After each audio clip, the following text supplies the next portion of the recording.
మరణాత ప్రభునందు ప్రియా దేవుని బిడ్డలారా, దేవుడు ఫాదర్ ఎం దేవదాసాయి గారికి బయలుపరిచిన బైబిల్ మిషన్ మోషే గారి సుఖోపవాస దినాలలో మనమున్నాము. ఈ దినము 4వ దినము. 4వ దినము కొరకు దైవజనులు మనకు తెలియజేసిన వాక్య భాగము ఏప్రిల్ రాసిన పత్రిక 4వ అధ్యాయము 14వ వచనము. దీని బిడ్డలారా, మరి అంశము మనం గమనించినప్పుడు దేవుని గట్టిగా పట్టుకొనుట, దేవుణ్ణి గట్టిగా పట్టుకొనుట. ఇక్కడ ప్రియ సహోదరులారా, దైవజనులు తండ్రిగా దేవదాసాయి గారు వివరిస్తూ ఆయన చెప్పిన మాటలు ఏమిటని మనం గ్రహించినప్పుడు, మోషే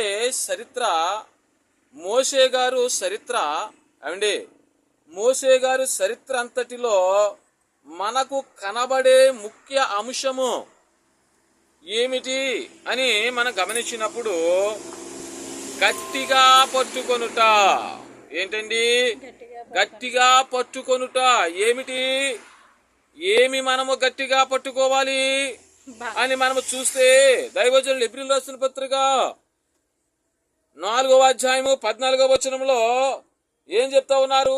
ఆకాశ మండలము గుండా వెళ్ళిన దేవుని కుమారుడైన యేసు అను గొప్ప ప్రధాన యాజకుడు మనకు ఉన్నాడు కనుక మనము ఒప్పుకొనిన దానిని, మనము ఏమైతే ఒప్పుకున్నామో దానిని గట్టిగా చేపట్టుదుము అని పరిశుద్ధ గ్రంథం తెలియజేస్తున్నది. కనుక దైవజనులేమో దేని బిడ్డలారా, గట్టిగా పట్టుకొనుట. ఎవరిని? దేవుణ్ణి.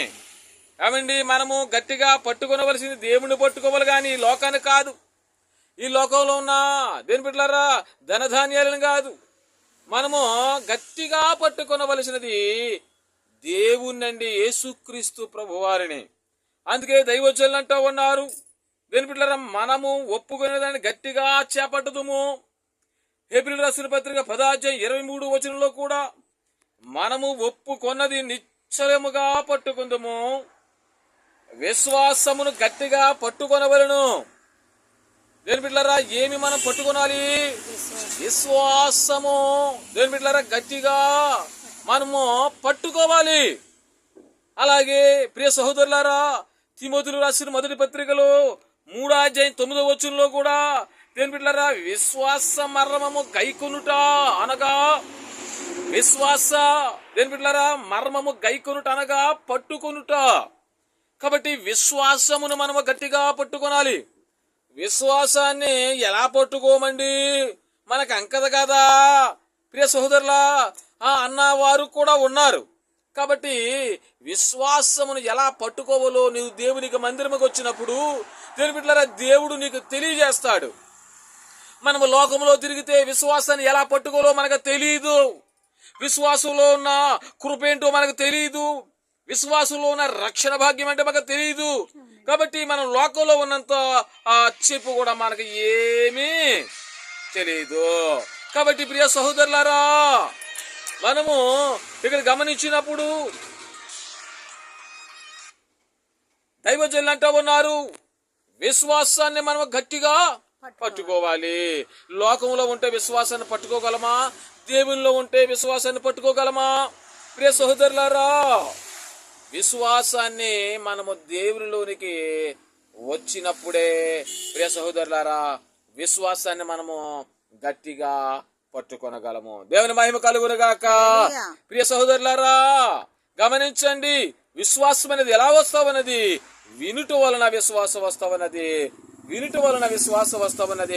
దేని బిడ్డలారా జ్ఞాపకం చేసుకోనండి. మనం వినాలి, ప్రతిదీ కూడా మనం వినాలి, దేవుని వాక్యాన్ని వినాలి, పాటలు దేని బిడ్డలారా ఇవన్నీ కూడా మనం వింటూ ఉండాలి, ప్రార్థన చేసుకుంటూ ఉండాలి. ఇవన్నీ మనం చేయడం వల్ల విశ్వాసం అనేది ప్రియ సహోదరులారా వస్తావన్నది మనకు. అందుకే దైవజనులు అంటా ఉన్న దేవుని వాక్యమును గట్టిగా పట్టుకొనుడి. దేని బిడ్డలారా దేవుని వాక్యమును గట్టిగా పట్టుకొనుడి. ఎదురాడే వారిని ఖండించుటకు శక్తి కావలేమను. ఏమన్నారు? దేని బిడ్డలారా ఎదురించే వారిని ఖండించడానికి, ఇది తప్పని చెప్పేవారిని దేని బిడ్డలారా బైబిల్ తప్పని చెప్పేవారిని ఖండించడానికి దేని బిడ్డలారా ఏం పట్టుకోవాలట? దేవుని దేవుని వాక్యమును. దేవుని వాక్యమును నీవు పట్టుకోవాలి. దీని బిడ్డలారా, దేవుని వాక్యమును పట్టుకోపోతే నువ్వు ఏమీ చేయలేవు. ఈ లోకంలో దీని బిడ్డలారా, నువ్వు ఏదో చేద్దారని అనుకుని ఎన్నో ఆలోచనలు ఉన్నా దీని బిడ్డలారా ఏమీ చేయలేవు. దేవుని వాక్యమును పట్టుకుంటేనే నువ్వేదైనా చేయగలవు. దీని బిడ్డలారా, వారిని చూసి వీరిని చూసి దీని బిడ్డలారా మనం ఏదేదో చేసేద్దారనుకుంటాం. దీని బిడ్డలారా ఏదో ఎక్కడికో ఎదిగిపోతారనుకుంటాం. కానీ దేవుని వాక్యమును పట్టుకోకపోతే నువ్వు ఏమీ చేయలేవు. దేని మహిమ కలుగును గాక. అందుకే దైవజనులు అంటూ ఉన్నారు ఇక్కడ ఏమని, అందుకు బోధన గట్టిగా ఉండవలెను. చూసారా ఏమన్నారండి? అందుకు బోధన గట్టిగా ఉండవలెను, హితవాక్య ప్రమాణమును గైకొనుము. వేరు బిడ్డలారా గమనించండి. అలాగే తీతుకు రాసిన పత్రిక 2వ అధ్యాయం 7వ వచనములో సత్క్రియలందు నిలిచిందుము. చూసారా ప్రియ సహోదరులారా, సత్క్రియలందు నిలిచిందుము. ఏప్రిల్ రాసిన పత్రిక 3వ అధ్యాయం 6వ వచనంలో ప్రియ సహోదరులారా ఆ వచ్చిన ప్రకారము ధైర్యమును సంతోషమును దీని బిడ్డలారా చేపట్టుకొనవలెను. ధైర్యము విడిచిపెట్టవద్దు. ఎలా ఉన్నా ఏది ఏమైపోయినా ప్రియ సహోదరులారా విశ్వాసమును విడిచిపెట్టకూడదు, ధైర్యమును విడిచిపెట్టకూడదు. దేవి బిడ్డలారా ఎన్నో వచ్చినా, ఎదురులో ఎన్నో ఆటంకాలు వచ్చినా మన ప్రభుని మనము విడిచిపెట్టకూడదు. మనలో ఉన్న ధైర్యాన్ని దేని బిడ్డలారా విడిచిపెట్టకూడదు. అందుకు దైవజనులు అంటున్నారు ఏమని, మొదటి దశలోనికి రాసిన పత్రిక 5వ అధ్యాయము 15వ వచనంలో ఎడతెగక ప్రార్థన చేయుడి. దశలోనికి రాసిన మొదటి పత్రిక 5వ అధ్యాయం 15వ వచనంలో ఎడతెగక ప్రార్థన చేయండి. ఉన్నారా ఎవరైనా? దైవజనుల తండ్రి గారు దేవదాసాయి గారు ప్రార్థన ఎలా చేసేవారంట? శిరస్సు ఆనుకుని చేసేవారట. ఎలాగా ఆనుకుని చేసేవారండి? మొత్తం తెరిపిట్లారా బోకర్లో పడుకుని శిరస్సు ఆనుకుని చేసేవారంట. మరి ఎలా చేసేవారు దైవజనులు? అంత గొప్ప ప్రార్థన పరులు. ఎప్పుడు చూసినా ప్రార్థనలోనే ఉండేవారు దైవజనులు. దీని బిడ్డలారా మనము ఒక 10 నిమిషాలు ప్రార్థన చేయలేము, ఒక 5 నిమిషాలు ప్రార్థన చేయలేము. మరి దైవజనులు అయితేనో దేని బిడ్డలారా అనుక్షణము కూడా దైవజనుల ఆత్మ ప్రభుతోనే ఉండేది. దేవస్తోత్రం. దేని బిడ్డలారా అలాగ మనము కూడా అలవాటు చేసుకోవాలి. అలాగ మనము కూడా దేని బిడ్డలారా అలవాటు చేసుకోవాలి దేవుని ప్రార్థన. అందుకే ఇక్కడ పరిశుద్ధ గ్రంథం తెలియజేస్తుంది ఏమని, ఎడతెగక ప్రార్థన చేయాలి. అనేకమైన భక్తులు ఉన్నారు, అనేక రకాలుగా ప్రార్థన చేశారు. మరి మనం ఎలా చేస్తున్నామో? కూర్చుని ఏమండి మోకాళ్ళు వేయలేమో, కళ్ళు మూసుకోము. ఏమండి మోకాళ్ళు వెయ్యమో, కళ్ళు మూసుకోము. కూర్చుని ప్రార్థన చేస్తాం. కూర్చుని ప్రార్థన చేస్తే మన ప్రార్థన ఎలా నెరవేరుతుంది? కుర్చీలో కూర్చుని ప్రార్థన చేస్తే మన ప్రార్థన ఎలా నెరవేరుతుంది? నేల మీద కూర్చుని ప్రార్థన చేస్తే మన ప్రార్థన ఎలా నెరవేరుతుంది? ఒకవేళ వృద్ధులైతే పర్వాలేదు, వృద్ధులైతే వారు కింద కూర్చోలేరు కాబట్టి కుర్చీలో కూర్చోవచ్చు. యవ్వనస్తులు కూడా కుర్చీలు ఎదుక్కుంటా ఉన్నారు. ఎక్కడ చూసిన యవ్వనస్తులు కూడా ఏం చేస్తా ఉన్నారు? కుర్చీలు వెతుక్కుంటా ఉన్నారు. దేని బిడ్డ అలాగుంటే నీకు ఆత్మీయత ఏం పెరుగుతుంది? దేని బిడ్డరా ఆత్మీయంగా ఎదగలేవు. నువ్వు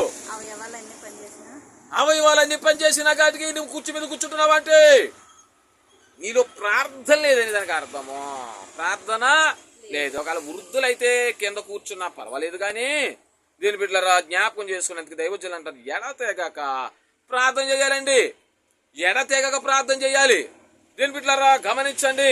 అందుకు దైవజనులు అంటారు అనగా ప్రార్థన అలవాటు మానవద్దు. కూర్చోండి అలాగ మీరు. ప్రార్థన అలవాటు మానవద్దు. దశలోనికి రాసిన మొదటి పత్రిక 5వ అధ్యాయం 22వ వచనంలో చూసినప్పుడు కీడుకు దూరముగా ఉండుడి. మనం ఎక్కడ ఉంటున్నాం? కీడుకు దగ్గరగా ఉంటా ఉన్నాం. ఏమండి పాపానికి దగ్గరగా ఉంటా ఉన్నాము, లోకానికి దగ్గరగా ఉంటా ఉన్నాం, కానీ దూరంగా ఉండడం లేదు. ఇక్కడ మరి పరిశుద్ధ గ్రంథం ఏం తెలియజేస్తున్నది? కీడుకు దూరముగా ఉండాలండి. దగ్గరగా ఉండాలా? దేవుని బిడ్డల దేవ స్తోత్రం కలిగి. చూసారు ఈ లోకం ఎలాగుంది? కీడికే దగ్గరగా ఉంటా ఉన్నారు, పాపానికే దగ్గరగా ఉంటా ఉన్నారు, లోకానికే దగ్గరగా ఉంటా ఉన్నారు, ఏదైనా శైలి కార్యక్రమానికి దగ్గరగా ఉంటా ఉన్నారు, పాపం చేయడానికి పరిగెట్టేస్తా ఉన్నారు. దేవుని మహిమ కలుగును గాక. చూసారా దీని బిడ్డలారా, పరిశుద్ధ గ్రంథం ఆ చెప్పినట్టు చేస్తున్నారా? పరిశుద్ధ గ్రంథము చెప్పినట్టు ఎవరైనా చేస్తున్నారా అంటే లేదు. నిన్ను చూసి నన్ను, నేను చూసి నువ్వు దీని బిడ్డలారా చేస్తున్నాం. కానీ మన సొంతముగా పరిశుద్ధాత్మ తండ్రిగా ఆనుకుని మన సొంతంగా ఎప్పుడైనా చేశామా? ఎవరో ఏదో పోస్ట్ పెడితే ఆ పోస్టును చూసి దీని బిడ్డలారా మనం పోస్ట్ పెడతాం. ఎవరో లైవ్ ఇస్తే వారిని చూసి మనం లైవ్ ఇవ్వాలని ఆతృత పడతాం. కానీ కుదరదు. అంటే వెనకాలను నొక్కేస్తారని. దేని బిడ్డలారా, నువ్వు సువార్త ప్రకటిస్తున్నావా? దేవుడి సువార్త వెనకాలను చూసి దేని బిడ్డలారా ప్రకటిస్తా ఉన్నావా? నువ్వు దేవుని చూసి ప్రకటిస్తా ఉన్నావా? జ్ఞాపకం చేసుకో. ఎవరో ఒకరు పోస్ట్ పెట్టారు, మనం పెట్టకూడదు. దేవుడిని అడుగు. దేవుడు నీకు ఆలోచన ఇస్తాడు ఏం చేయాలన్నది. మన సొంత ఆలోచన కాదు, సొంత ఆత్మ కాదు. దైవజనులారా, సొంత ఆత్మతో ఏం చేయలేము. సొంత ఆత్మతో ఏం చేయలేము. మరి ఎవరి ఆత్మతో చేస్తాం? దేవుని ఆత్మ, పరిశుద్ధాత్మతో మనం ఏదైనా చేయగలము. అవండి, పరిశుద్ధాత్ముడు ఉండాలి మనలో. పరిశుద్ధాత్ముడు నివసించాలి మనలో. పరిశుద్ధాత్ముడు మనలో ఉండిపోవాలి రాకడ వరకు. దేని బిడ్డలారా, అలాంటి స్థితి మనకు కలిగి ఉండాలి. దేవుని స్తోత్రం. దేని బిడ్డలారా, దైవజనులు అంటా ఉన్నారు, కీడుకు దూరముగా ఉండాలి. ఏది తప్పు అది మానిన వారు గనుక తుద వరకు అలాగే ఉండనియడి. సామెతల గ్రంథంలో దేని బిడ్డలారా 4:16 కొందరు కీడు చేయనిదే నిద్రించరు. ఇలాంటి వాళ్ళు చాలా మంది ఉన్నారండి. కీడు చేయనిదే నిద్రించరంట. ఎంత మంచిదో చూసారా? కీడు తలపెట్టే వరకు ఆడు కూడా ఎలాగో నాశనం అయిపోవాలా. ఇదే ఎక్కడ చూసినా ఆడికి కూడా ఏదో జరగాలి. మాకు జరిగింది కదా, వాడికి కూడా జరగాల. అప్పుడే వీడికి ఎలాగుంటది? ఆనందంగా ఉంటుందా, సంతోషంగా ఉంటుంది. దేని బిడ్డలారా, ఇది చాలా పాపము, చాలా తప్పు. ఇది కీడు చేయకుండా నిద్రించరంట. నేను ఇలాగున్నాను, వాడు బాగుపడిపోతున్నాడు నాకంటే వెనకాల వచ్చి. ఏమండి, నేను ఇలాగే ఉన్నాను, ఎన్నో సంవత్సరాలు నాకంటే బాగుపడిపోతున్నాడు అని చాలా మంది దేని బిడ్డలారా వాడికి కూడా ఏదో విధంగా కీడు చేయాలా, లేకపోతే వాడికి నిద్ర పట్టదు. ఇలా ఉండొచ్చు అసలు. ఏమండి, వీడు వెనకాల వచ్చాను నేను, నా సంఘం డెవలప్ అయిపోయింది, ఆ దేవుడు నిన్ను చూశాడు, డెవలప్ అయింది. మరి ఎదటోడు ఏడుతాం ఎందుకు?